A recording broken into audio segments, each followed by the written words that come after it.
Bonjour à tous, bonjour à toutes et bienvenue dans Tech24. Au sommaire cette semaine, des vêtements qui lisent dans nos pensées, nous protègent des agressions extérieures ou encore nous aident à devenir plus écolo. Les matières du futur inspirent les créateurs et font bouger les lignes de la mode. Textile Tech, c'est à suivre. Et puis les exosquelettes reviennent dans Test 24. On ira en Australie où ils peuvent être contrôlés par la pensée. Et puis on s'interrogera sur les applications plus terre à terre. Démo dans un instant. Mais d'abord, on est entouré aujourd'hui de créations véritablement extraordinaires en plateau. Un kimono musical et puis une robe littéralement seconde peau, puisqu'elle réagit aux humeurs des personnes qui l'entourent. Deux modèles de l'exposition Wearable présentés à la Gaîté Lyrique à Paris, des textiles high-tech qui inspirent de plus en plus les artistes. On a déjà parlé évidemment des vêtements qui mesurent nos performances et de ce type de textile, ça c'est le Quantified Self. Mais aujourd'hui, le prêt-à-porter du futur va plus loin et il peut nous emmener au-delà des étoiles, Guillaume.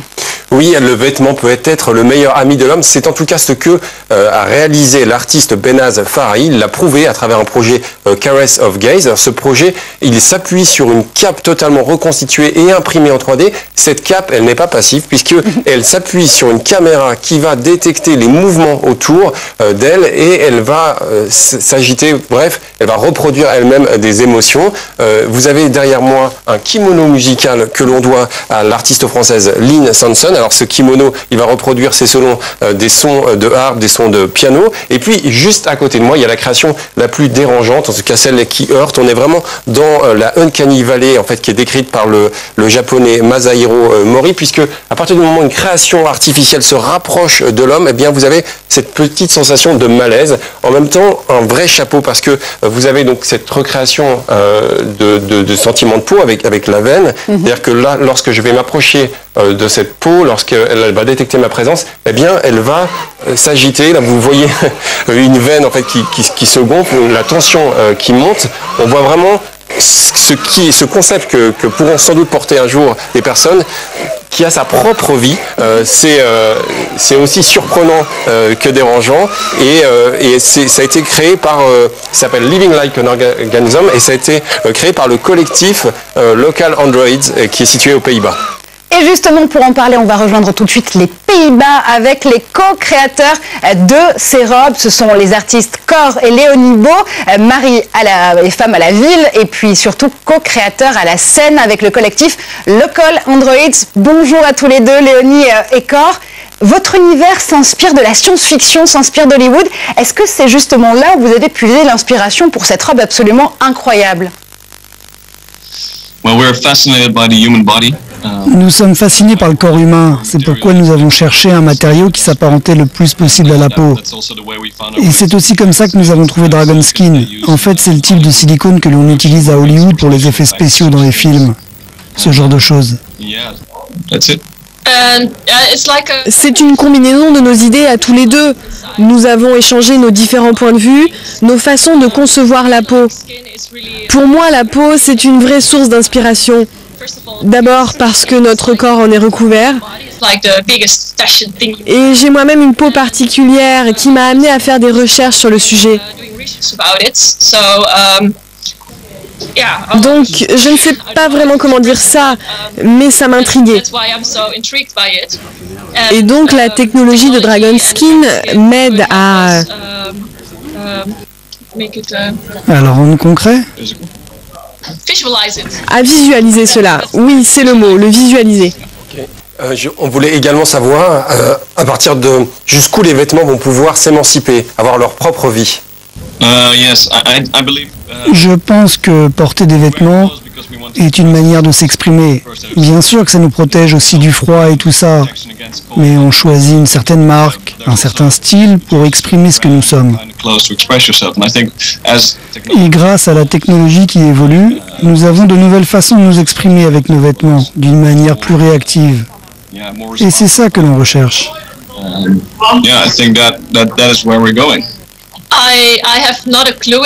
Je ne sais pas vraiment de quoi demain sera fait. Mais je pense que oui, que ce serait une très belle idée si nous pouvons un jour donner vie à nos vêtements. Mais je ne sais pas vraiment, des vêtements finalement seront toujours des vêtements. Mais en tout cas, j'aimerais beaucoup, oui. I wish so. Merci infiniment à tous les deux. Évidemment, on continuera à suivre les créations du collectif Local Androids et on revient évidemment avec vous, Guillaume, en plateau, parce qu'on a parlé de toutes ces fonctionnalités donc créatrices vraiment et à l'origine de nouvelles inspirations pour la mode, mais il y a aussi finalement d'autres applications, d'autres surprises, des robes écolo par exemple qui vont pouvoir garder de l'oxygène, ça c'est assez étonnant, des habits qui auraient la capacité donc de devenir des habits green tout simplement. Oui, c'est le projet Project Herself Dress qui a été que l'on doit aux Anglais Ellen Story et Tony Ryan. En fait, cette robe va s'appuyer sur le 4 clos. Le 4 clos, ça ressemble en fait à une lessive, mais au fond, ce matériau est riche en dioxyde de titane, et ce dioxyde de titane, il va capturer l'oxyde d'azote, littéralement. En fait, ce qui est intéressant, c'est que chacun de ces prototypes va pouvoir capturer l'équivalent de la production en CO2 d'une voiture par jour. Et puis alors, des textiles truffés de capteurs, c'est donc on l'aura compris, mais est-ce que ces vêtements peuvent aller jusqu'à nous protéger ?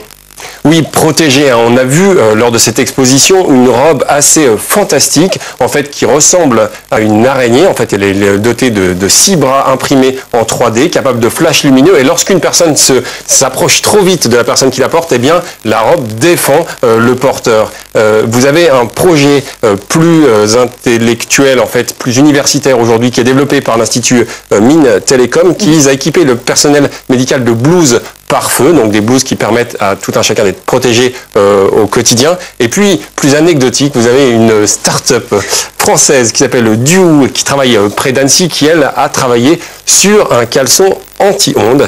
Voilà, alors ce caleçon qui est doté d'un tricot très agréable à porter. Vous l'avez testé peut-être? Voilà, je l'ai testé. Et bien en fait, il est doté de filaments d'argent. Ces filaments d'argent vont recréer ce qu'on appelle un dérivé de la cage de Faraday. Et cette cage de Faraday va totalement imperméabiliser, si on peut dire, ce caleçon et la personne qui porte ce caleçon des ondes électromagnétiques, ces ondes qu'on a au quotidien à travers le téléphone portable notamment. Guillaume Gralet, imperméabilisé. Test 24, tout de suite se projette dans d'autres types peut-être de vêtements, d'exo-vêtements, les exosquelettes.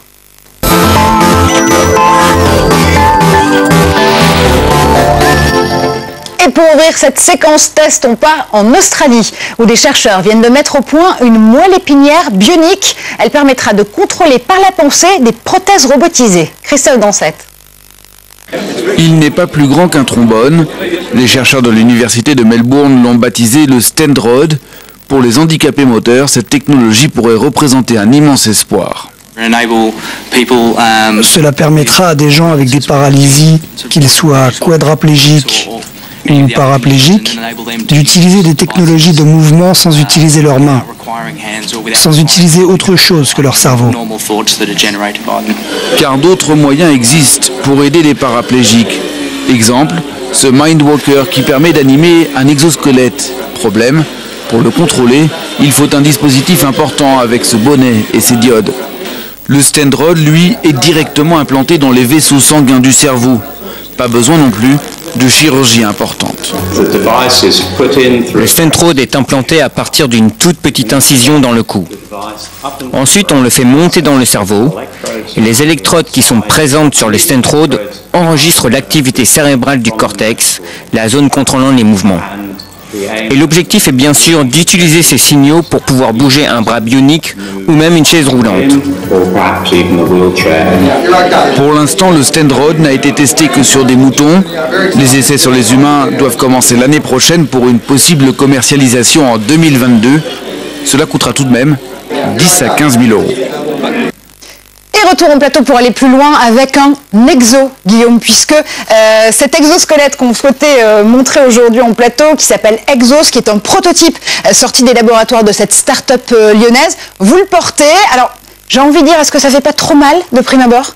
C'est le gadget high-tech le plus anti-électronique possible, puisque en fait tout s'appuie sur l'hydraulique et sur des ressorts. Alors ces ressorts, Marjorie, j'ai pu les régler juste avant de mettre cet exosquelette. J'ai eu besoin d'un tout petit peu d'aide, puisque c'est essentiellement un outil professionnel. En fait, cette start-up s'adresse au métier du bâtiment, au métier de l'automobile, et va aider à porter des poids de jusqu'à 25 kg.